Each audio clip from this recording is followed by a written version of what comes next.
best in the business, and that is Mr. Nate Bauer on 3.com, Blue White Illustrated. Sir, always a pleasure. Thank you so much for having me. What's going on? They just point me toward whatever I talk. Sure. Court, field. I can do it. So let me give you an analogy that Dick Girardi and I have kicked around a little bit about the Penn State basketball defense. And this is the analogy the two of us have come to. We equate Penn State's basketball defense, because Paul Keels was asking me about it at Ohio State, and I said, Paul, first 64 feet, they're fabulous. The last 30 feet are a real struggle. We equate that to a team with a great pass rush, that when they're getting sacks and hurries, the defense is playing great. And in this case, sacks and hurries would be steals, runouts, deflections, disruptions, things like that. And when the pass rush doesn't get there, the back seven gets exposed. Yeah, I'm kind of on board with it. I would say two things. I think that defense is a want to do. Yeah. Right? Yep, exactly. And so, yes, there is an element of when they want to, they can be, they have the length to be disruptive. They have, a guy like Kern, right?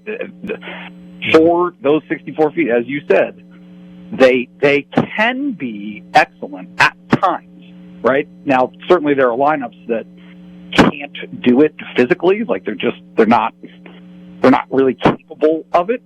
Yeah. But when they want to, yeah.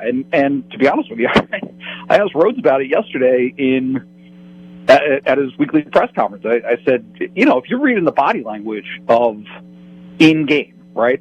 After makes, and it's not all the time, but after makes, the most demonstrative he is when they don't get set up. That's right? When a piece of the puzzle isn't on board and doesn't execute whatever they're running, whether it's the press or a trap or what have you, clearly there are things that are designed to happen after certain makes, not all the time, but after certain makes. And he loses it because he's frustrated, not because they can't do it, but because the lineups that he has in at those moments is very capable, can do it, can be disruptive, can turn the game, but doesn't do it. And that's what he said yesterday. He said you have to want to. He was like, you have to want to press. Bottom line. And Steve, I'm fascinated to hear your insight on this, but years ago I had a conversation that was very eye-opening to me, just with a staffer, right? And effectively, the conversation was like, the average fan, casual observer, whatever, including me at that time in my career, doesn't understand that you have 5 players out on the court. They don't do what you want them to do a lot. Like there's a significant portion of time where you can jump up and down, you can scream, you can yell, you can try to put them in the right positions what you want, but they just don't do it. And you can't make subs every trip up the court. So there are certain things that you have to live with. As a coach, you're hoping as much as possible that as many of the guys on the floor as possible. Rhodes talks about being connected to the game. Yep. That's it. That's what it is. And so I think the thing that's frustrating for him in particular is with the press, if they're connected, if they feel good, if the mojo is happening, they execute it and it's awesome. It is potent. But when they don't feel good, other teams are making shots, what have you. One, the press doesn't happen off of their own miss. That's right. And then 2, they just get slaughtered in their on-ball defense. Yep. There's no resistance, and really, like being blunt about it, nobody's protecting the rim. They don't have that. Right. Well, there's the other element is this. and you asked, you'd be interested to hear what I had to say about it. One thing that I don't think people understand about sports, whether it's football or basketball, if one guy either can't or won't do it or is incapable of it, it fouls the whole thing up. It's amazing in football, if one guy can't grasp a play, you can't use the play. People say, oh, no. Believe me, if one guy fouls it up in practice repeatedly, you can't use it. Same thing in basketball. You could have 4 guys out there that are doing exactly what Mike wants, and if the 5th guy is lost, guess what? The whole thing needs to be scrapped. And that's one of the problems he has. He doesn't have enough guys where it's 5 guys doing what they need to on a consistent basis. He'll have 1 or 2 sometimes that are getting lost in what they're trying to do. That's what I'm saying. Yes. Yep. No, 100%. And I think this is. I don't want this to sound more salacious than it is, but it's a combination of don't know and don't want to. It's just kind of the bottom line is he's got this collection of players this year that are fascinating to me because he had to bring this roster together so haphazardly, right? And they made every concerted effort to pair to blend the right personalities and what have you. But this is what you have, right? Is a team that has players who have talent for one reason or another that couldn't translate that talent to the floor at other stops, maybe are rising a level, you name it, right? You have all of these different situations. And if they had a year, right? Like this is a year of experiences that you'll see whether or not they can parlay them into better things next year or not. But you're going to have missing ingredients from that. There's certain pieces that aren't going to be here next year. They're not going to be playing for Penn State next year. No, I know that, and I have a pretty good idea which ones aren't. So, yeah, so it's just a fascinating dynamic right now, and the thing that I think, he's very measured with his words about it because obviously you don't want to lose a team, and you don't want guys to get frustrated. You still have a third of your games to play. Right. But the frustration is that there are the guys, the bodies on the roster to be able to execute. You've seen it. Yep. You've seen it in a bunch of these games. Yep. They can play with just about anybody. Okay, you got run at Michigan State. Zach Edey does what he does.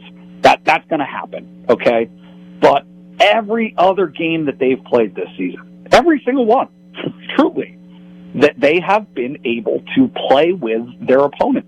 Yep. But they just don't have those shared experiences to be able to trust one another and execute. And when I say trust one another, that's on the floor with each other. That's the coaching staff. That's the direction that's being given to them. Right. They don't have that trust built up, that scar tissue to be able to fight through it. Right. And you're in a league right now which is jumbled. I mean, it's jumbled. I mean, they actually have, despite what happened the other night, they actually have opportunities coming up with a bunch of winnable games where, to me, they're 50-50 games. Now, you're playing on the road. They haven't won on the road yet, and they've got 2 of them this week. But there's not a significant, tremendous difference between the teams that they're playing and who they are right now, except for that shared experience part. Yeah, 100%. 100%. And again, I just think the frustration that he's exhibiting now, and it's he keeps it mellow, and I think he's trying to motivate as much as he can. And forget motivating through the media; it's not that. He's telling those guys the same thing to their face. Oh, I'm there. I'm there. I see it. But what's that? I'm there. I hear it. I see it. So believe me, Yeah. Yeah. So you're trying to have that message, and it just hasn't resonated. And so the thing that I think builds on the frustration is it's not as though you just have mutts that you're trying to squeeze all of the juice out of. That's right. Yep. Right. Right. These guys can play. You got a bunch of them that can play, and certainly there are some limitations. They're going to get out rebounded. Those things are going to happen. Right. You understand some of those dynamics and the vulnerabilities and deficiencies that they have, but they also have some talented scorers. They have some talent. On the wings, they have some shooters who haven't shot it, and the message that he keeps pounding home, and again, it's kind of under the radar, is look, if you guys were willing to put in the work, you could meet that potential, right. But it just hasn't happened. They haven't quite got over that hump, and the lessons of the success, including what they did to Wisconsin, the lessons of success, what they did against Ohio State at home, right? All of those lessons, both positive and negative, they haven't been able to translate those into consistency. There's the other part, too. You try to put together a team in 59 days, then when you finally get them here, there's a changeover in strength and conditioning because Greg Miskinnis ended up taking the Notre Dame job. So Greg Golden's only been here, 8 months? I mean, to this point, they have not put in really. I mean, they're only in the initial stages of putting in the type of strength and conditioning program that Mike needs to have in place for the style of play he wants to play. And you have to actually stack a couple of years in it because right now you have some guys that are decent-looking players, but they don't have, even as veterans, don't have Big Ten bodies yet. And I mean, it's not just Big Ten bodies. It's the conditioning to be able to move up and down the floor the way that Mike wants to. Yep. Right? It's just not there. It's just a fascinating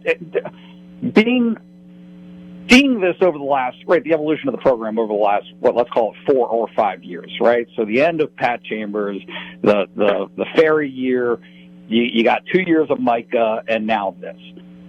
Micah's first year, there weren't any players, right? He just didn't have a lot of guys. He had John Harrah, who gave everything he had and more, right? But it was about survival at that point. Right. Micah goes to Notre Dame and takes three freshmen. Actually, let's be a little fair about it. He still had Miles Dredd. He still had Seth Lundy to go with John Harrah, and then a developing Jalen Pickett. Right, so there was at least a foundation there to set up the next year, because the only guy in that group you were going to lose was John Harrah.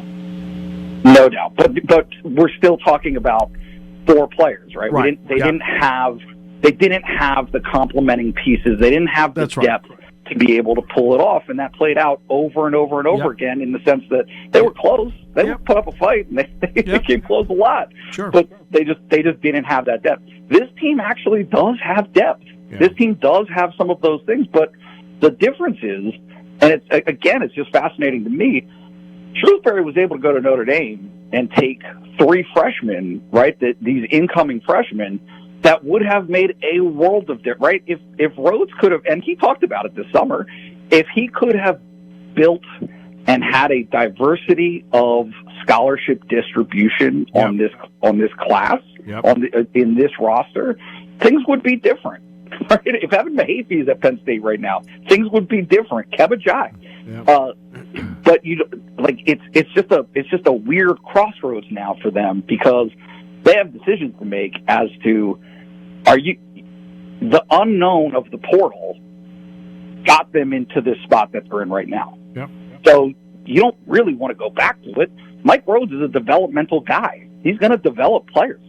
That's the way they want to build this program, is they want to bring in freshmen, right? But you've got immediate needs. They've got immediate things that they've got to resolve in terms of size, some of the athleticism, and some of the attitude stuff, some of the want-to stuff that they've got to be able to bridge this transition between this year and finishing out this year strong, and try to take the guys who are on board and want to be part of it, and get them to make the next steps, for next season.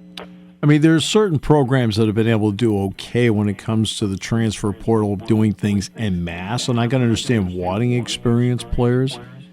But I think the way Mike wants to do it is the way he was doing at VCU. He wants to develop his own guys. Oh, and by the way, fill in a gap here and there. For example, he had a shooter out of the University of Hartford that played for him last year at VCU that helped him a lot. I mean, essentially, that's how Mike wants to build it. This past year was how he was forced to build it. Well, and if you want a shining example of his development, look no further than Nick Kern. Yep.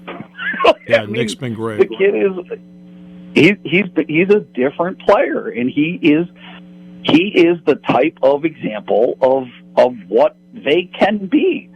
Right? It's just a matter. You need a team full of them. And for one reason or another, they haven't been able to get there. But it's just, again, it's such a tantalizing group because it's not hopeless. No, it's not in the least. It's not in the least. But I mean, people are down because they had a 15-point lead against a team that, let's face it. I still think they're better than. I mean, I think Minnesota's improved, but Penn State. But it turned out that they hit a lot of shots in that game, and that made a big difference. And I stated at the beginning of the second half, Dick, you have to make 15. You have to make 14-20. You can't make 14-5. Yep. That's how I started the second half. I said that, and what happened was Minnesota made 14-5, and guess what? Then it became a big problem. Steve, you're way more tuned to this than I am. Through 10 minutes in the second half, through the first 10 minutes of the second half, Minnesota was scoring over 2 points per possession. 2.7 points per possession. I don't know that I've seen that. No, neither have we. I mean, it is ungodly. Like, it's unthinkable to allow that type of offensive efficiency. And right, they just they keeled over. But it's again this conversation of that happened, and they blew a big lead. And all of that stuff happened. They disconnected from the game. Yep. By the time they turned it back on, it was too late. That's a fine argument. If Kanye Clary and Nick Kern are in that game in the last 3 minutes, they got a shot. They have a shot. Maybe it doesn't go that way. Because it's a 1-point game. I mean, the game's tied at 70. I mean, it's not like the end goes haywire because you don't have Kanye or Nick Kern out there, so you don't have Kern's as a defender and Kanye as a potential finisher. I mean, you're losing 19 points a game at that point from one guy, and about 7 in the game there. You're losing 26 points a game between two guys and a guy that's one of your better defenders. Yep. So it's just this season of interesting frustrations that they've had. But if I was a betting man, and I am not, and obviously I don't bet on Penn State games, but are you going to bet against them at Rutgers, against a 2-6 Rutgers team? No, of course not. I mean, Rutgers 13.2 offensive rebounds per game, 258 offensively, an adjusted efficiency. That is only lost twice at home. But they don't put the fear of what in you. Yep, not at all. It's just the first half, Penn State in that 10-minute run where they go 22-2. Right, it took Penn State 9.5 minutes to get their first turnover from Minnesota the other night. That's right. That's not by design. That's not right. So it wasn't even really 20 minutes of basketball. It was 10 minutes of basketball. But those 10 minutes were joyful. I can't describe it. It's beautiful. It was basketball. The epitome of what Mike Rose wants to do and what they're capable of doing. And it wasn't just because Kanye Clary was lighting it up that somebody got hot. It was the opposite of that. They played as a team. Yeah. They did, and it was on both ends of the floor. I mean, they just dictated. They did everything right that they wanted to on offense and defense, but they can't sustain it. And it's not. And again, not a matter of can't sustain it. It's just being able to take some strides to develop this process to where they're able to do it for longer stretches and to not have as wide of lapses, as you said, right? To be able to not have, what was it at Purdue, 27-2? Yeah, right. That's got to be 15 to 4. Yeah. I lived through it. Yeah. It was 27-2. I lived through it. Yeah, I remember it. Yeah. All right, my friend. Always great to talk with you. Thanks so much for having me.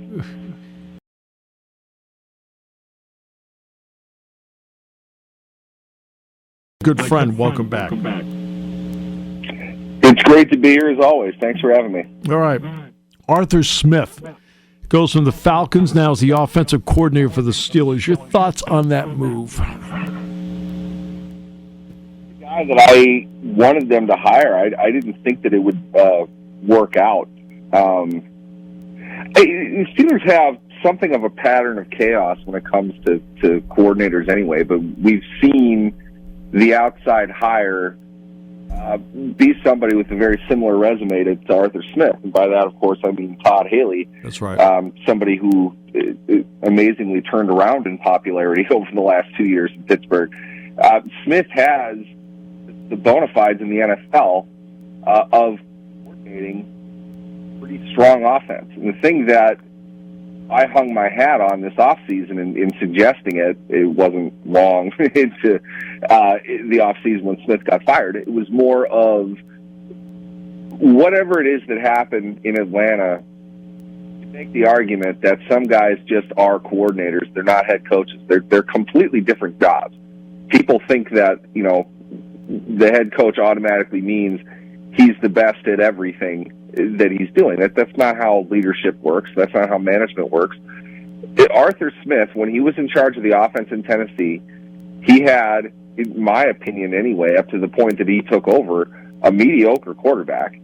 The skill position players weren't great, but innovation, discipline, and just toughness made them into a top 10 offense in the time that he was there.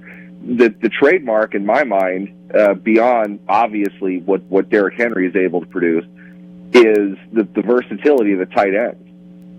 That was something that was really on the rise in the NFL. Smith really embraced it. Yep. Got a ton of run out of Jonnu Smith. Nobody knew who Jonnu Smith was. All of these things suggest a modern offense that leans heavily into the kinds of things that, one, we have seen the Steelers do recently, as far as really committing to the run game. Those kinds of things were prominent in Smith's offense. And two, the things that we would hope that they're trying to do, largely accentuated by the fact that they've spent a second, a third, and a sixth on tight ends in the last 3 years. They're looking to build versatility at that position and make it more of a weapon. I don't know how much run they really got out of their tight ends last season, but let's be honest, their offense was a complete disaster. Smith has good experience and proven success working with the kinds of things that the Steelers can boast as strengths, except they've got an explosive element at wide receiver to go along with it. Now, is this really all that different from those Tennessee teams? I mean, we're not going to compare it down to every blade of grass on the field, but you've got a middling quarterback. I'm sorry, that's just what, whoever it is, that's what their option is going to be, a quarterback. You got that right. They've got a running back that might not be Derrick Henry, but who is. He can be a successful NFL back. In fact, he's got two of them. They have an offensive line that they've added to and are going to have to add to again this offseason. It's the right fit, in my opinion. And it's not surprising to me that that's who they were going to go with, outside of the fact that I didn't think the Steelers would want to hire him necessarily, but I think schematically, for where their roster is today, for what the Steelers typically want to do, how they want to play the game, Smith makes a ton of sense. And the reaction to this, from what I'm seeing so far, is it's insanely negative, and I don't really understand why. You added another head coach, somebody with that experience. Most head coaches are failures, just to point out, but being in that chair and understanding every element of a team and how a staff works adding that experience to everybody else is only going to be beneficial for you. It's the hire they needed to make, in my opinion, and it's the right one. Now, can coaches foul up something? Yes. But unfortunately, in a world where coaching, scheme, things like that are fancy words used at the party to make you think that you know what you're talking about. The bottom line is personnel. Does he have the ability to look at his personnel and say this is what they can do and what they can't do? And the part that fans can accept that make the criticisms is they don't understand there are certain guys that can't do things. Right? They think everybody can do everything. They can't. Yeah, they don't seem to like overall that you're not able to put Patrick Mahomes under center. Yeah. And you're not able to have Kyle Shanahan scheme up what we thought was a fairly mediocre profile within a quarterback and make him a conference champion. I understand all of that. I'm certainly not going to suggest that that's the kind of impact that Arthur Smith can have, but at the same time, you're looking at the polar opposite of what they were trying to do with Matt Canada, and this goes in a direction that carries with it the credibility of somebody who's done this before. There's no way, Najee Harris is a smart guy, there's no way Najee Harris is not looking at this and saying, I can work with a guy like this. He gets what I do. This is good for me. And I think as, you know, largely a prominent member of the team, if not a backbone of the team, the Steelers' offensive line as well as the running back should be very excited about this. But what does that tell you? It may come as a surprise, but the Pittsburgh Steelers, as an organization, really want to run the football. Now, we spend another show talking about whether that's a great idea or not. What I know is I just watched 2 conference championship games that if either losing team was more successful or more willing to run the ball, I think perhaps they would have flipped the results. Yep. You need to run the ball. You can't just completely ignore the run unless you want to give up, unless you want to score 10 points at home in a conference championship game. You have to be able to run the football. And that's not just simply hand the ball off and let your running back go do what he does. You know, I remember Barry Sanders too. Everybody in my generation can see Barry Sanders making hay out of absolutely nothing on the field. Barry Sanders doesn't exist. Okay, he's not even human. He's not in the NFL. He's not Najee Harris. All due respect to Najee Harris. You have to have a scheme that works. And to have that scheme, you have to teach, you have to communicate, and you have to drill. Those are 3 things that Smith did clearly in Tennessee. Now, he had horses on his offensive line. Yep. I don't think that can be taken away. We can bring up Mike Munchak if we need to go there as well. But the reality is they have the desire to build a team in a way that I think looks very similar to what Tennessee did. In fact, I said that at the time a couple years ago. Arthur Smith seems like he came from Pittsburgh. This is very much how the Steelers would want to play football in the modern day. They don't have Ben Roethlisberger. They're not going to turn Kenny Pickett into a top 5 level quarterback. It's not going to happen. What they need to do is utilize everybody on the team and get the most that they can out of their skill position players, along with rebuilding again an offensive line that can sustain drives, play in and play out. And I think Smith is the kind of guy that has the experience to do exactly that. They're not going to win pretty. They're not going to be a team that scores 40 points a game, but they can be extremely difficult to defend, and you got to bring your big boy pants every time you play them. And to me, that's really what this is about. I think the Steelers want to reinforce a tough mentality and the ability to run the ball at their own will on whoever it is that they're playing. Because I'll give you an example. Philadelphia is a great example. Jonathan Gannon was blistered in Philadelphia in his time there. Yet, when you now look in retrospect, it was a team that had 70 sacks a year ago. And he understood if I didn't get pressure on the quarterback and get hurries and sacks, my back 7 is not good. He understood that. You got to give him credit. He knew his personnel. This year, the Eagles had 43 sacks. Oh, and by the way, the back seven, which Jonathan Gannon suspected was not great, it turns out they're not great. Right? I mean, again, it's what can you do with your personnel? And he said, look, the heck with it. I'm going to put as much pressure on people as possible. And, of course, the fans of Philly, it wasn't, he got blistered for it. Because when they played Kansas City, guess what they didn't do? Get any sacks. He's got personnel issue in the back. He had a personnel issue in the back seven, and he knew it, and he schemed around it and never got credit for it. Nope, and it's funny you bring this up. It's January of 2024. I'd say I've got 6-year-long with somebody who will forget today more football than I'll ever know in regards to personnel versus scheme. He's very much a scheme person, and I get that. You can't get past that. But when the rubber meets the road, 4th and goal, game on the line, it's not your scheme. It's your guys. And those kinds of situations, maybe not literally as dramatic as that, but those kinds of situations decide football games. The other stuff, you can scheme up and win. Don't win, this is very Belichickian of me to say, but if you don't win those 10 plays in a game, you're going to lose, even if you win the other 50. That comes down to special teams. It comes down to your offensive and defensive line. All of it boils down to coaching. The guys on the field, though, that have to execute whatever it is that you're giving them to do. So the marriage of the two has to be harmonious, and it has to produce overall results. And a lot of times you have to kind of eschew the old school mentality of, well, we do what we do, come out and stop it. Right. No, you have to set up what you're doing based on what the other team is doing as well. That's kind of basic strategy. You don't want to just do one thing.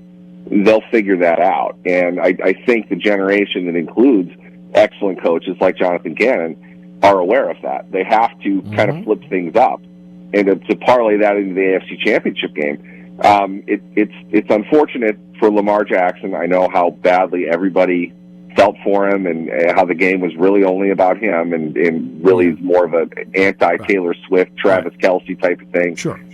What's getting lost in this is Kansas City threw a gem defensively. Yes, they did. They completely shut that team down. Completely shut them down. It takes a lot in the NFL today, and frankly, if it wasn't for a play of the career by L'Jarius Sneed, that game's a lot more competitive. So you can't stop them completely for 4 quarters. It takes more than just scheme to be able to do that. You got to have the dudes out there ready to make the big plays of the game, and that was Sneed. I don't know why that's not being talked about enough.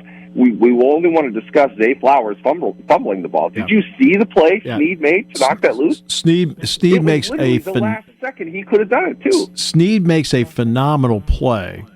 Here is my criticism of Zay Flowers. You can tell the guys that have never in their life played in a big game. And with all due respect to Boston College, he didn't play in any big games. So what does he do? He taunts a guy and gets a penalty when they have the ball at the 7-yard line. Over here in the back, okay, you're behind. Okay, this is not the preseason game with Atlanta, Zay. Okay, get back and play. You're behind, and then you never reach the ball out at the goal line unless it's the last play of the half, the last play of the game, or 4th down. And it's like no matter how much it was drummed into him, he didn't think about it.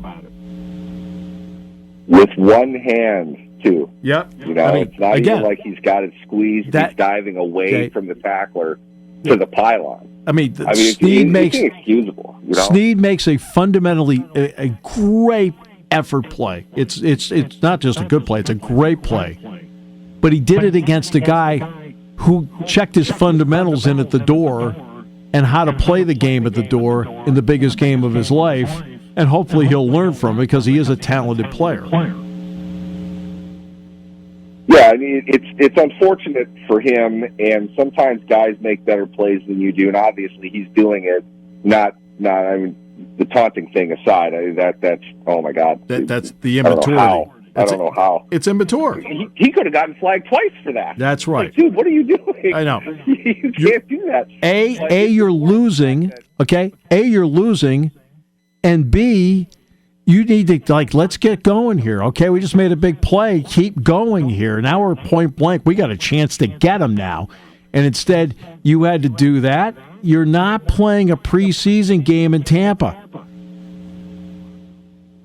Pro Bowl. There's absolutely no excuse for that. To say nothing of the fact that it was a broken play. You didn't even do anything. That's right. It's a big play for your team. I talked to somebody else after the game. I thought he made a really good point. What happened to the time where you're celebrating with your teammates, you're talking to your teammates? Everybody contributed in some way. And I'm not the type that says, you got to be Barry Sanders and flip the ball back to the official. It's an emotional game. Be emotional. Yeah. I don't have a problem with the first down celebrations and things like that. Same here. You go out of your way after that play to shove your opponent back to the ground, which only blocked him from spinning the ball, which is what you really wanted to do, and then get in his face and talk about it. You are begging the officials to throw a flag. There's no way they couldn't throw a flag in that situation. Right. And for what? It's just stupid. It makes you look bad, and now you have to make up for it. So you do something even dumber, which, excellent point that needs to be said on every level of football.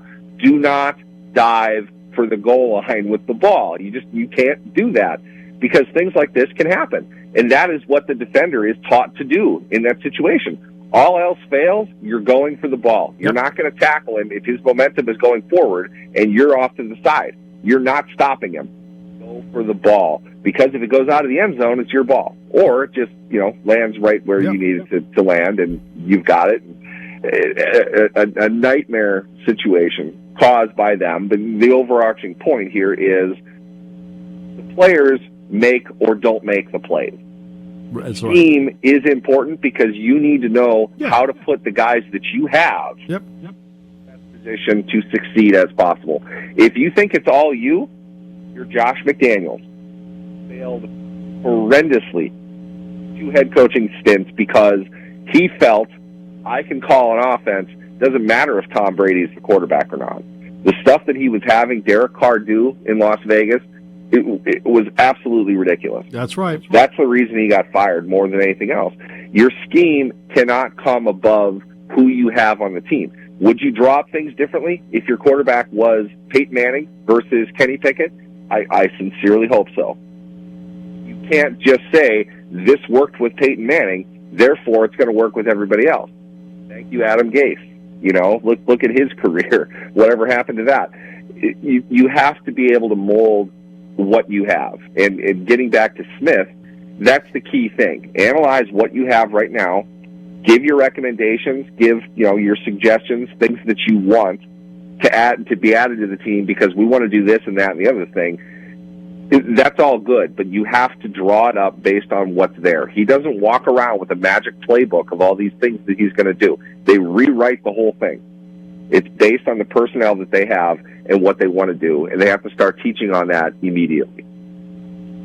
The key for Arthur Smith is going to be what is Kenny Pickett capable of, and what are areas that Kenny Pickett struggles at. And he's going to have to eliminate the part that he struggles at, and he's going to have to somehow accentuate what he's good at. And that's going to be his biggest job, I think, going in. Because his quarterback has limitations, but also does a couple things pretty well.